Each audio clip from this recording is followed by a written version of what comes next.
New York সিটির প্রথম মুসলিম mayor হতে চলেছেন ভারতীয় বংশোদ্ভূত জোহরাম মমদানি। 24 জুন মঙ্গলবার প্রাথমিক নির্বাচনে ডেমোক্র্যাট পার্টির প্রার্থী হিসেবে নির্বাচিত হয়েছেন মমদানি। 70,000 ভোটে পরাজিত হয়েছেন সাবেক গভর্নর অ্যান্ড্রু কুমোকে। New York City Board of Election মঙ্গলবার রাতে এই তথ্য নিশ্চিত করেছে।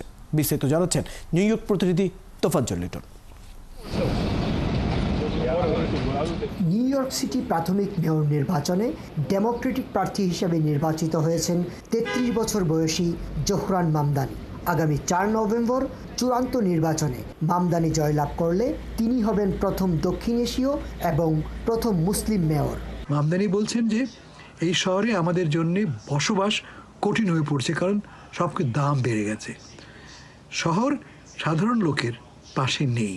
তিনি মোট ভোট পেয়েছেন 4,29,285টি।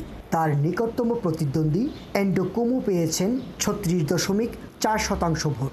আমরা আশা করি আমরা যারা কমিউনিটিতে আসি, উনি যে সকল প্রতিশ্রুতিগুলো করছে, এগুলো প্রত্যেকটা প্রতিশ্রুতি আমাদের জন্য উনি রক্ষা করবে।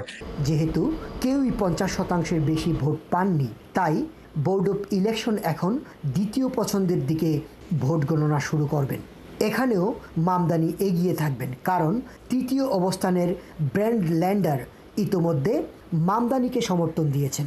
তারপরেও আনুষ্ঠানিকভাবে ফলাফল ঘোষণা করা হবে 1 জুলাই।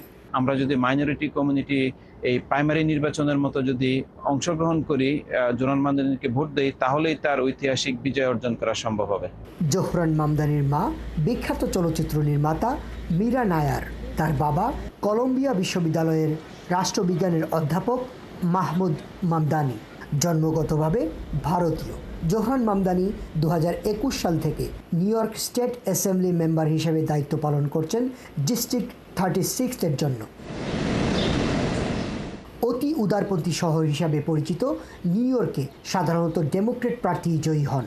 ফলে এই প্রাথমিক নির্বাচনের ফলাফলই আগামী নভেম্বরে মেয়র হিসেবে কে জিতবেন তা নির্ধারণ করে দিতে পারে।